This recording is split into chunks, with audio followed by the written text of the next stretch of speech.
Jesus saiu do barco, viu uma grande multidão e teve compaixão deles, porque eram como ovelhas sem pastor. E então começou a ensinar-lhes muitas coisas. Então Jesus ele olha para aquela multidão que está saindo lá das suas cidades. E é muito importante que você entenda que cada cidade daquela ali tinha sua sinagoga. Tinha lá os fariseus, os mestres da lei. Aquelas pessoas elas não tinham falta de pregadores, falta de mestres, falta de líderes. Mas Jesus disse que elas tinham falta de pastor. Mas você pensa, poxa, mas elas tinham pastores. Elas tinham uma sinagoga, onde elas podiam ir, sentar, congregar e ouvir a palavra de um doutor da lei, de um rabino. Mas por algum motivo, querido, essas pessoas estão saindo das suas cidades e elas estão correndo a pé para ouvir Jesus. Jesus que não tinha uma sinagoga, Jesus que não tinha um local adequado para recebê-las, Jesus que não tinha cadeira para elas sentarem, Jesus que não tinha uma salinha de criança para que elas deixassem seus filhos. O mesmo aconteceu com João Batista. As pessoas estavam preferindo o desconforto do deserto para ficar diante de um homem aparentemente meio doido, meio grosso, meio pesado de palavras, que chamava os outros de raça de víboras, vestido de pele de animal, comendo gafanhoto e mel silvestre. Mas que quando ele abria a boca, não era ele quem falava, mas era o Espírito Santo de Deus que falava com aquelas pessoas.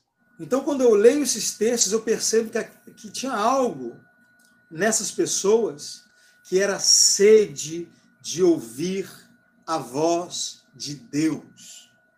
Por que as pessoas não estavam mais aguentando as sinagogas e estavam indo atrás de Jesus no deserto, de João Batista no deserto? Porque elas não estavam mais suportando ouvir tradições, elas estavam com fome da palavra de Deus. E aí Jesus vai falar que esses homens, eles tinham tradições que maquinalmente eles aprenderam. Ou seja, a pessoa entra ali inocente, pura, e de repente ela vê ali um pregador pregando, com toda uma oratória, toda uma hermenêutica.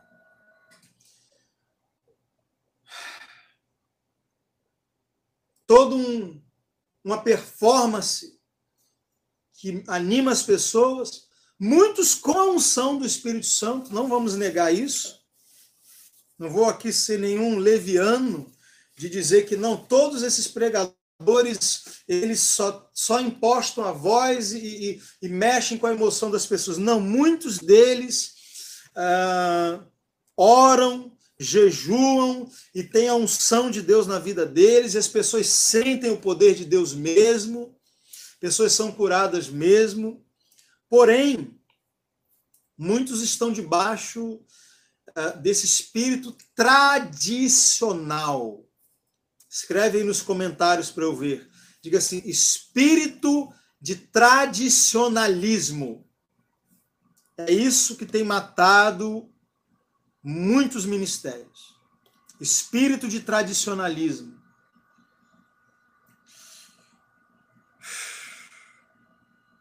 Obrigado, Espírito Santo, pela tua unção e pela tua palavra. E aí aqui a Bíblia diz que Jesus, ele olha para essas pessoas e ele sente compaixão delas. Porque são como ovelhas sem pastor.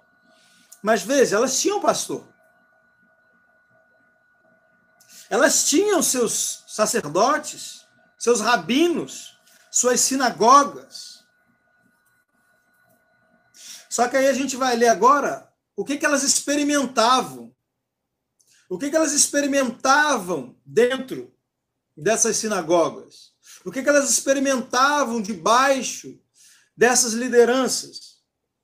Jesus, em outro texto, não é esse, acho que é em Mateus 23, não é o que a gente vai ler agora, em Mateus 23, Jesus diz: ai de vós, escribas e fariseus hipócritas, vocês colocam fardos pesados sobre as pessoas, mas vocês mesmos não querem carregar.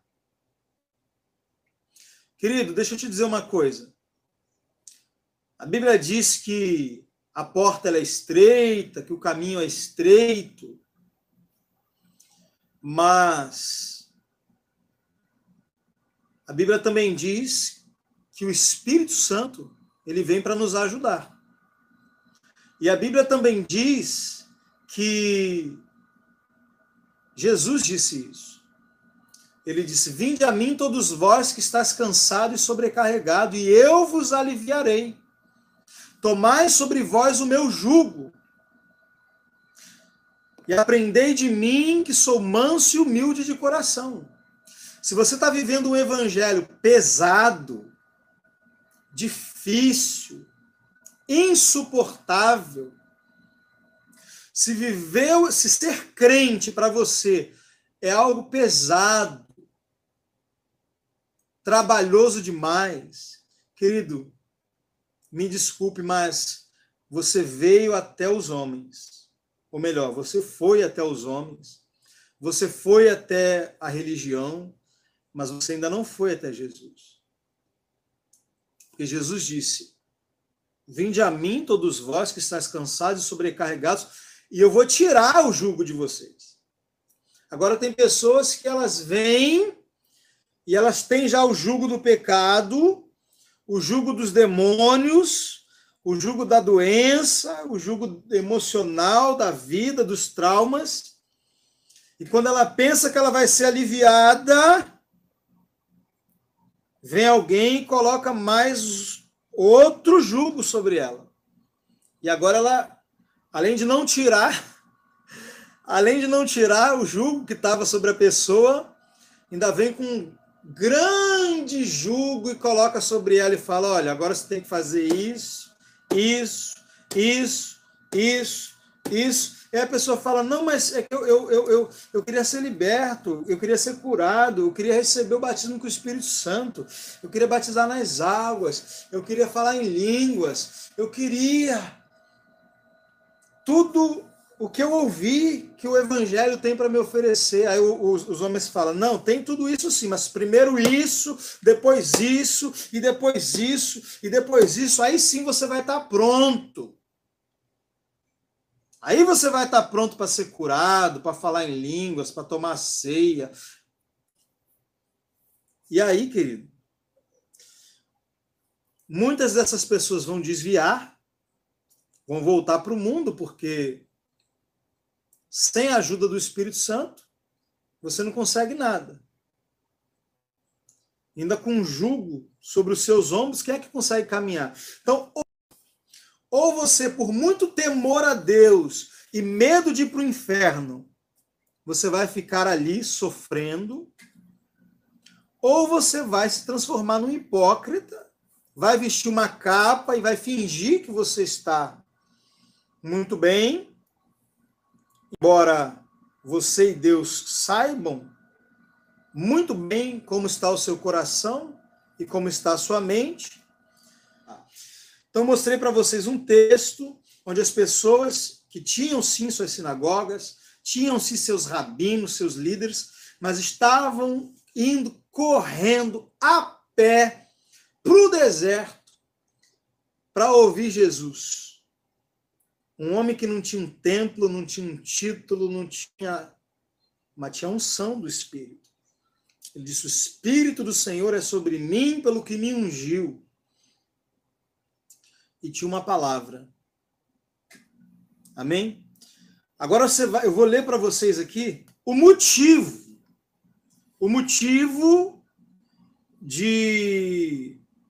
dessas pessoas, disso está acontecendo, tá bom? Não é porque é um bando de desigrejado, é um bando de rebelde, não quer andar na doutrina, aí vai embora e vai querer só ficar ouvindo gente na internet. Sim, existem essas pessoas. Existem muitos assim, que a princípio sai da igreja porque não aguenta realmente o jugo da religião. Mas aí sai não para viver o verdadeiro evangelho, sai para encontrar um herege qualquer no YouTube que diga para ele coisas como: pecado não existe. O pecado já foi aniquilado. Jesus já voltou no ano 70. Um monte de bobagem. Aí a pessoa sai para viver no pecado e agora ela não tem mais uma fé viva, ela não tem mais um relacionamento com o Espírito Santo, ela não tem uma liderança, ela não tem um pai espiritual, ela tem um herege que diz para ela que está tudo bem ela andar na carne. Aí ela sai de um extremo e vai para outro extremo. Querido, eu não estou aqui para dizer para você sair do legalismo, sair da doutrina humana para andar na libertinagem, no pecado e andar segundo a carne. Não, eu estou aqui para tirar você de uma vida religiosa e colocar você para andar no Espírito, para te ensinar a ser guiado pelo Espírito. Oh, aleluia! Quem está entendendo aí? Minha proposta é totalmente outra. Totalmente outra. E é por causa disso que o que Deus está fazendo através do meu canal não é trazer um novo movimento de desigrejado. Não. A maioria de vocês que estão me ouvindo agora se tornarão líderes e terão pessoas ao seu redor. Muitas congregações. Eu estou diante aqui de líderes, estou diante de pastores, apóstolos, evangelistas, profetas e mestres. Então essas pessoas não estavam saindo das sinagogas ali, indo atrás de Jesus, porque o problema delas não era estar na sinagoga. O problema é que elas não ouviam a palavra de Deus. Elas não saíam alimentadas. Elas estavam passando fome dentro daqueles lugares. Agora vamos para o capítulo 7, para que não fique só nas minhas palavras.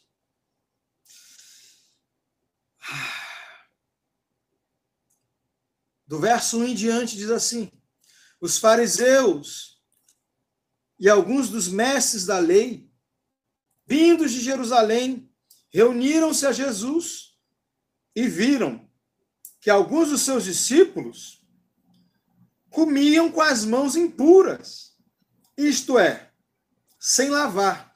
E aqui não é que eles não lavavam a mão para comer, o que é normal, né? Você chegou da rua, você vai lavar a mão para você comer, é uma questão de higiene.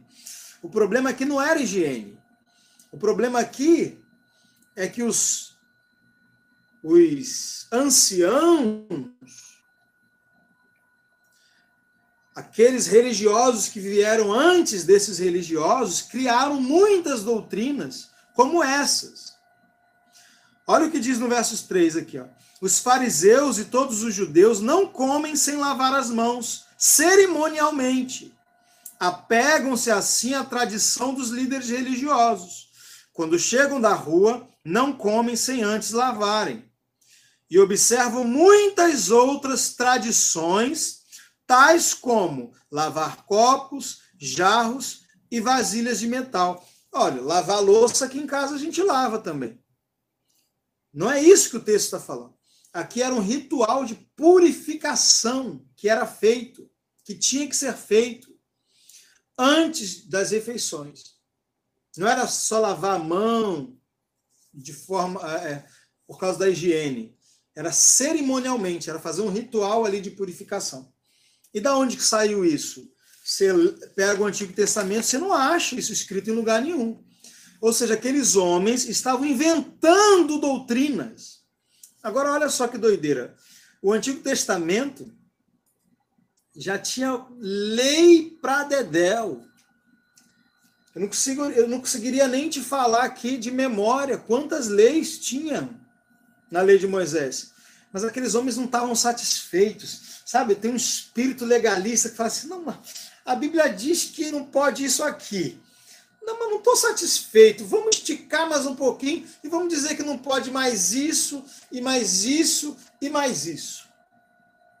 E aí a Bíblia vai dizer, ai daquele que acrescenta ou diminui da palavra de Deus. Uma vírgula da palavra de Deus. Então, querida, a palavra de Deus é suficiente.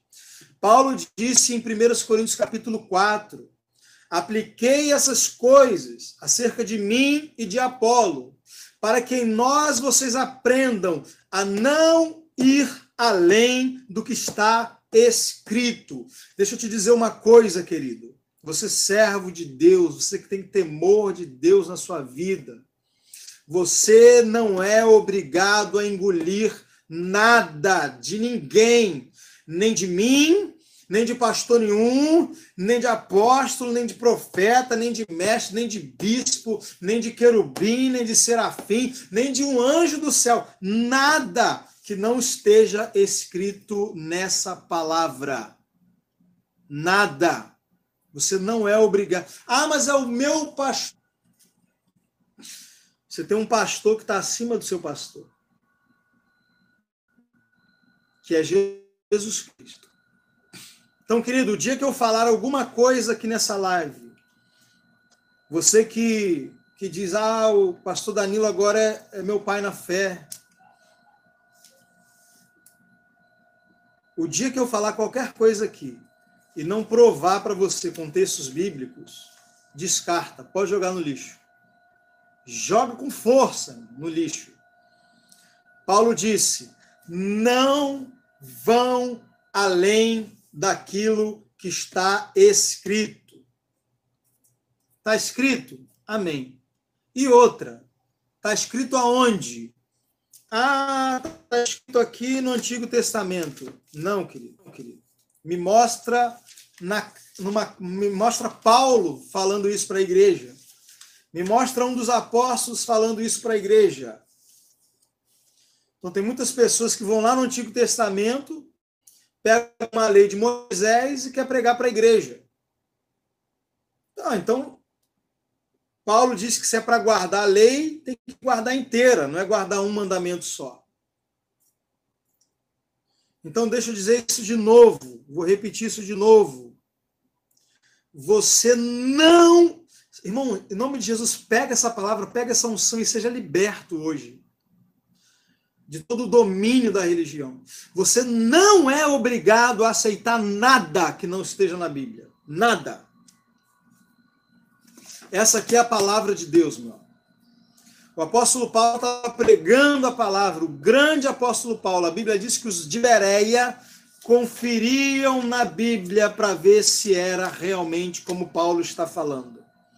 Então, se até Paulo teve que passar pelo crivo da palavra, quem sou eu na fila do pão para achar que você tem que baixar a cabeça para qualquer bobagem que eu inventar aqui? Qualquer tradição. Ai, mas a tradição... Irmão, nesse texto aqui vai ficar claro para você que Jesus, Jesus se lixou para a tradição dos homens. Vamos ver. Verso 5. Então os fariseus e os mestres da lei perguntaram para Jesus, por que os seus discípulos não vivem de acordo com a tradição dos líderes religiosos?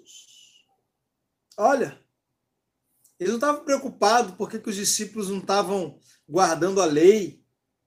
Não, por que eles não guardam as tradições? Danilo, por que você não começou essa live cantando 3 hinos da harpa? Nada contra os hinos da harpa, irmão. Eu me converti cantando o hino da harpa. Eu estava numa mesa, bebendo, fumando, faltando 2 horas para passar numa entrevista para cantar num grupo de pagode. Um amigo meu me pediu para cantar um hino para ele. E eu levantei e eu cantei Rude Cruz. Eu cantei. Sim, eu amo a mensagem da cruz até morrer. Eu a vou proclamar. Eu amo os hinos da harpa. Não tenho problema nenhum com o hino da harpa. Agora eu tenho problema se você disser para mim assim. Tem que cantar 3 hinos da harpa para abrir culto. Aí eu fico pensando assim, poxa vida, os hinos da harpa eles existem há pouco mais de 100 anos. Será que antes disso, como que as pessoas abriam os cultos? Será que os anjos, quando vão adorar a Deus no céu, abrem o hino da harpa? Tradições. E aí os tradicionais, quando eles veem você agindo de qualquer forma diferente da tradição, eles falam, mas peraí, por que os seus discípulos não andam dentro da tradição? Por que eles não respeitam a tradição? E aí Jesus agora podia ter aproveitado e falado, não, gente, olha, para não escandalizar, vamos respeitar as tradições? Vamos todo mundo lavar a mão para não escandalizar os irmãos? Mas, Danilo, Paulo disse para não escandalizar o irmão. Um dia eu pego esse texto de Paulo e eu leio com vocês. Escandalizar ali não tem nada a ver com o que a gente diz que é escandalizar hoje. Nada a ver, nada. Escandalizar ali é que se o irmão ia comer comida sacrificada aos ídolos e o outro irmão, que era um ex-idólatra, poderia, por causa disso, abandonar a fé e voltar para a idolatria. Ou seja, a pessoa ia se desviar por causa do que aquela pessoa estava fazendo. Então, escandalizar, a palavra escândalo, na Bíblia, no grego, era um buraco que tinha no fundo flechas pontiagudas e em cima era coberto e as pessoas caíam ali e morriam. Isso se usava na guerra, era uma armadilha. Então, escandalizar o irmão é fazer o irmão morrer, se desviar realmente. Não é escandalizar, não é a pessoa ficar te julgando. Não, isso não é escandalizar. É ela que está te julgando. Então, veja que Jesus ele não estava preocupado se a pessoa ia julgar ele ou de escandalizar os fariseus. Veja. Então Jesus respondeu: bem profetizou Isaías acerca de vocês, hipócritas. Como está escrito, esse povo me honra com os lábios, mas o seu coração está longe de mim. Em vão me adoram, ensinando doutrinas de homens. Verso 8. Vocês ignoram o mandamento de Deus e se apegam às tradições dos homens. Ou seja, a tradição é tão importante, que a pessoa não tem nem medo de negligenciar uma ordem de Jesus só por causa da tradição. Jesus mandou batizar. Aí a pessoa não batiza. Por quê? Porque tem que respeitar a tradição. Ou seja, não cumpriu a ordem de Jesus para poder cumprir a tradição. Jesus mandou cear. Jesus disse, fazei isso em memória de mim. E ele não deixou ninguém a opção de não cear. Se você é um discípulo de Jesus, você tem que cear. É uma ordenança. Aí vem um homem e diz para você que você não pode. Anulou a ordem de Jesus por causa da tradição. Você está percebendo? Amor.